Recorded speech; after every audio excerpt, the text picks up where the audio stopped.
Market లో invest చేసి మీ డబ్బులు డబుల్ చేసుకోవాలనుకుంటున్నారా? సుందరరామిరెడ్డి గారి సెమినార్ కి అటెండ్ అవ్వండి.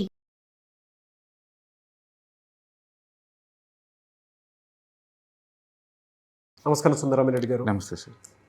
గోల్డ్ రేట్స్ అనేవి ఎందుకు డ్రాప్ అవుతున్నాయి? జపాన్లో వడ్డీ రేట్లు పెరగడం కూడా దీనికి ఒక రీజన్గా అనుకోవచ్చా మనం? డెఫినెట్గా అనుకోవచ్చు అండి. అంటే ప్రపంచంలో గత 30 సంవత్సరాల నుంచి ఏం జరుగుతుందంటే జపాన్లో 0 ఇంట్రెస్ట్ రేట్స్ అండి. బా అంటే జపాన్లో పోయి అఫీషియల్గా మన రిలేటివ్స్ కానీ ఎవరైనా కానీ ఉంటే బ్యాంక్ లోన్ తీసుకుని టోటల్లీ ఫ్రీ. ప్రపంచంలో ఆల్మోస్ట్ ఆల్ ఎంటర్ప్రినర్స్ అందరూ కూడా ఈ జపాన్ నుంచి వడ్డీ తెచ్చుకోవటం అమెరికాలో ఇన్వెస్ట్ చేసుకుంటారు అనమాట. అమెరికాలో ఇంటర్నేషనల్ స్టాక్ మార్కెట్లో ఇన్వెస్ట్ చేస్తారు. ఎందుకంటే వడ్డీ రేట్లు లేవు ఆడంగా, లిటర్లీ 0.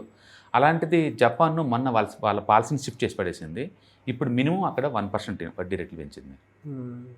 మనకు 1% అంటే ఈజీగా ఉండొచ్చు, బట్ అమెరికాలో బ్యాంక్ వడ్డీ రేట్లు 4.5% కదా ఉంది. అవన్నీ 1% వాళ్ళకి ఇచ్చేయంగా ట్యాక్స్లు బాగా మిగిలేదు పెద్దగా ఉండదు అనమాట. అందుకని జపాన్లో వడ్డీ రేట్లు పెంచడం వల్ల ప్రపంచవ్యాప్తంగా మనీకి షార్టేజ్ వచ్చింది. అంటే ఈ ప్రపంచంలో ఇంకా ఫ్రీ మనీ అనేది దొరకదనమాట. ఫ్రీ మనీ లేనప్పుడు రిస్క్ ఎవరు తీసుకుంటారు? అందుకని బిట్కాయిన్ డ్రాప్ అవుతుంది. ఓకే, ప్రపంచవ్యాప్తంగా ఇప్పుడు ఏం జరుగుతుందంటే ఈ హార్మోజ్ జలసంధిలో ఉన్న ఇష్యూస్ వల్ల సడన్గా అన్ని గవర్నమెంట్స్ గోల్డ్ లేదు డాలర్స్ కావాల్సి వచ్చినాయి. మొన్నటి వరకేమో ప్రతి సెంట్రల్ బ్యాంక్ కూడా డాలర్ బదులు గోల్డ్ని స్టోర్ చేసుకుంటున్నాయి. ఇప్పుడేమవుతుంది, సడన్గా ఇంటర్నేషనల్ డిస్టర్బెన్స్ వచ్చేసరికి కొత్త ప్లేస్ నుంచి ఆయిల్ కొనాల్సి వస్తుంది. ప్రపంచవ్యాప్తంగా మొట్టమొదటి నుంచి కూడా మనం డాలర్ అంటారు, అంటే పెట్రోల్ని డాలర్లోనే కొనాలని దాని మీనింగ్ అనమాట. ఇప్పుడు దాంట్లో అందరు పోటీ పడుతున్నారు, మాకు పెట్రోల్ కావాలని మాట్లాడారు. ఎందుకంటే రేట్లు బాగా పెరిగిన సర్కల్లా ఈ రేట్లు పెరిగిస్తారు. డబ్బు కోసం ఏం చేశారంటే ఉన్న గోల్డ్ని అమ్మడం ఏం చేశారు. ఓకే, రెండోది ప్రాఫిట్లో ఉంది ఆల్రెడీ గోల్డ్. లాస్ట్ 1 ఇయర్లో గోల్డ్ లిటరలీ అది 70% పెరిగింది. అదే అన్నిటికన్నా ప్రాఫిట్లో ఉన్న ఎసెట్ క్లాస్ ఈ పాయింట్ ఆఫ్ టైంలో ఏముందంటే గోల్డ్ సిల్వర్లో ఉన్నాయి. అందుకని సెంట్రల్ బ్యాంక్స్ వాళ్ళు ఎంతకంత డిస్పోజ్ చేసేసి డాలర్లో మార్చుకుంటున్నారు. పబ్లిక్ కూడా లేదు, అన్నిటికన్నా ప్రాఫిట్ వచ్చిన అసెట్ క్లాస్ అదే కాబట్టి ఎంతకంత ప్రాఫిట్ బుక్ చేస్తున్నారు. అందుకే జనవరిలో అది 1,80,000 ఉండేది 10 గ్రాముల గోల్డ్. ఇప్పుడు కాస్త 1,40,000కి వచ్చేసింది అది. ఎందుకంటే ప్రాఫిట్ ఎక్కువ ఉంది కాబట్టి బుక్ చేసుకుంటున్నారు. అంటే ప్రపంచవ్యాప్తంగా ఈ పెట్రోల్ రేట్లు పెరగడం వల్ల ఈ డబ్బంతా కాతకుత డాలర్లో కావాలి కాబట్టి డాలర్లకు మార్చుకుంటున్నారు. మనం యూజువల్గా ఏంటంటే బంగారాన్ని విలువని మనం లెక్కేసేటప్పుడే పెట్రోల్ మనం డాలర్లో చూస్తాం. ఇప్పుడు డాలరే డిమాండ్ క్రియేట్ చేస్తుంది దానికి. ఇప్పుడు ఏమవుతుంది, జపాన్లో వడ్డీ రేట్లు పెంచేసరికల్లా వాళ్ళ డబ్బులు వాళ్ళు తిరిగి ఇచ్చేయాలి కాబట్టి వడ్డీ రేట్లు కట్టలేని అందరూ తిరిగి ఎంతకంత అమ్మేసుకుంటూ పోతున్నారు గోల్డ్ని. ఎందుకంటే ఉన్న ఎసెట్ కత్తుకుత ప్రాఫిట్లో ఉంది గోల్డే.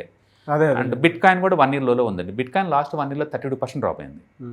1 ఇయర్లో 32%. అది అమ్మడానికి దాంట్లో ఏం లేదు. ఇంకా స్టాక్స్ ఉన్నాయంటే అవి కూడా అప్ అండ్ డౌన్ అవుతూ ఉన్నాయి. అందుకని ఉన్నట్లు ఎసెట్లు అంటే ఇప్పుడు నేను నాకు డెట్ ఫండ్స్ ఉన్నాయి అనుకోండి, ఎంతకంత వడ్డీ వస్తూ ఉంటుంది. రియల్ ఎస్టేట్ ఉందనుకోండి, ఎంతకంత రెంటల్ వస్తూ ఉంటుంది. అంటే స్టాక్స్ ఉన్నాయి అనుకోండి, ఎంతకంత డివిడెండ్ వస్తూ ఉంటాయి. అంటే ఏదో ఒక సెకండ్ ఇన్కమ్ ఉంది. గోల్డ్లో అలాంటివి ఉండవండి, రేటు పెరగడం ఒకటే. బాగా పెరిగి ఉంది కాబట్టి this is right time to book the profits అనమాట. అందుకని వాళ్ళు ప్రాఫిట్ బుక్ చేసుకున్నారు.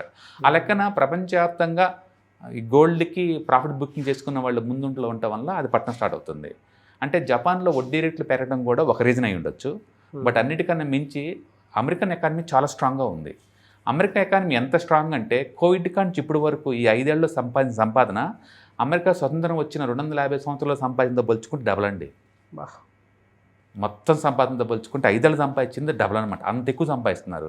అందుకని ఎకానమీ చాలా స్ట్రాంగ్గా ఉంది. మన వాళ్ళందరూ ఏఐ బబుల్స్ అయ్యి అంటున్నారు కానీ ఎకానమీ చాలా స్ట్రాంగ్ ఉంది. అందుకని వడ్డీ రేట్లు తగ్గించే ఛాన్సే లేదు. అదే విషయం వాళ్ళు చెప్తున్నారు సెంట్రల్ బ్యాంక్ వాళ్ళు, ఫెడ్ బ్యాంక్ వాళ్ళు. అంటే వడ్డీ రేట్లు తగ్గినప్పుడు డెట్ ఫండ్స్ అట్రాక్టివ్ కనపడుతున్నాయి అందరికీ. అందుకని ప్రపంచవ్యాప్తంగా డెట్ ఫండ్స్లో పెట్టేవాళ్ళు ఈ అన్సర్టనిటీస్ తప్పించుకుందాం అనుకునే వాళ్ళకి డెట్ ఫండ్స్ దిక్కవుతుంది. దాంతో ఏ అసెట్ ఉంటే ఆ అసెట్ అమ్ముతున్నారు. ఎందుకు నేను అంత ప్యానిక్లో గోల్డ్ పెరగాలి యాక్చువల్గా. గోల్డ్ ఎందుకు డ్రాప్ అయిందంటే రీజన్ అదే. జనాలకు ఏంటంటే లిక్విడిటీ ఇష్యూస్ వస్తున్నాయి. అంటే ముందు రోజుల్లో రిస్కీ అసెట్స్ అన్నీ కూడా డ్రాప్ అవుతుండే ఎంతకంత. అందుకని స్టాక్ మార్కెట్లు ఈ సంవత్సరం భయంకరంగా పెరుగుతుంటే పెరగమండి, పెరిగే ఛాన్సే లేదు. ఎందుకంటే ప్రపంచంలో ఫ్రీ మనీ ఎక్కడ దొరకలేదు, అయిపోయింది. ఇప్పుడు దాకా జపాన్ పంప్ చేసింది అందరికీ. ఇప్పటి నుంచి జపాన్ తీసుకుంటుంది బ్యాక్. జపాన్ మళ్ళీ బ్యాక్ తీసుకుంటుంది, వాళ్ళు పాలసీని షిఫ్ట్ చేశారు. అర్థమైంది. అందుకని ముందు రోజుల్లో కూడా గోల్డ్, సిల్వరు, బిట్ కాయిన్ ఫాస్ట్గా పెరుగుతాయంటే ఫాస్ట్గా ఏం పెరగమండి, చాలా స్లో కన్జర్వేటివ్గా ఉంటాయి. కాబట్టి జపాన్ అనేది ఒక రీజన్ అనమాట. ఎప్పుడైతే వడ్డీ రేట్లు వాళ్ళు కదిలిచ్చారో అప్పటి నుంచి గోల్డ్లో షేక్నెస్ వచ్చేసింది. దానిలో అమెరికాలో ఎకానమీ చాలా స్ట్రాంగ్ ఉండేసరికల్లా వడ్డీ రేట్లు తగ్గించే ఛాన్స్ లేదనిపిస్తుంది. ఒకవేళ ఫ్యూచర్లో వడ్డీ రేట్లు తగ్గితే అప్పుడు డెట్ ఫండ్స్ అట్రాక్టివ్గా ఉండవు కాబట్టి మళ్ళీ గోల్డ్ షిఫ్ట్ అయ్యే ఛాన్స్ ఎక్కువ ఉంది. అందుకని గోల్డ్ అర్జెంటుగా మళ్ళీ ఆల్ టైమ్ హైకి వెళ్ళే అంత కండిషన్స్ ఇప్పుడు లేవు. ఓకే, రెండోది హార్మోజ్ జలసంధి అది సెటిలైట్ థింగ్స్ కూడా కనపట్లేదు ఇక్కడ. ఎందుకంటే ఈ అమెరికా వర్సెస్ ఇరాన్ యుద్ధం ఫుల్ స్టాప్ ఖచ్చితంగా ఎప్పుడు పెడతారో ఎవరికి తెలియట్లేదు. ఈ అన్సర్టనిటీలో లిక్విడ్ క్యాష్ ఉంచుకుంటే ఏ గొడవ లేదు కదా మిగతా అసెట్స్తో పోల్చుకుంటే. అందుకని బాగా ప్రాఫిట్లో ఉన్న అసెట్స్ అని బుక్ చేసుకుంటూ పోతున్నారు. అటు వడ్డీ, జపాన్లో వడ్డీ రేట్లు పెరుగుతున్నాయి. అందుకని డెట్ ఫండ్స్లో ఎక్కడ కూడా తగ్గుతాయి అనే కాన్సెప్ట్ లేదనమాట. అందుకని ప్రపంచవ్యాప్తంగా అన్ని చోట్ల కూడా వడ్డీ రేట్లు పెరిగే ఛాన్స్ ఉంది తప్ప తగ్గించే పరిస్థితి కనిపించడం లేదు. కాబట్టి గోల్డ్ ఇంకా ఫర్దర్ డ్రాప్ అయ్యే ఛాన్సే తప్ప టూ మచ్ ఫాస్ట్గా పెరిగే ఛాన్స్ లేదు. ఎవరికైనా కావాలంటే ఎస్ఐపి ఫార్మేట్లో కొనుక్కున్నాం అనుకో 4 ఇన్స్టాల్మెంట్లో మనకి యావరేజ్ అవుతూ ఉంటుంది. కొంచెం ప్రాఫిట్లు వచ్చినప్పుడు అమ్ముకోవచ్చు. బట్ సింగిల్ టైం పెట్టి మనీ మేక్ చేసుకుందాం అనుకుంటే కనుక చాలా టఫ్ ఆ ఏరియాలో కనుక. Very good information. Thank you sir. Hi, one day classroom ఎన్విరాన్మెంట్లో ఆఫ్లైన్ వెబినార్ జరగబోతుంది. అండ్ ఇంట్రెస్ట్ ఉన్న పార్టిసిపెంట్స్ ఈ కింద స్క్రోల్ అవుతున్న నెంబర్కి రింగ్ చేసుకొని సీట్ బుక్ చేసుకోండి. దీంట్లో ETFs, index funds and mutual funds మీద completely and hand holding experience మీకు ప్రొవైడ్ చేయబడుతుంది.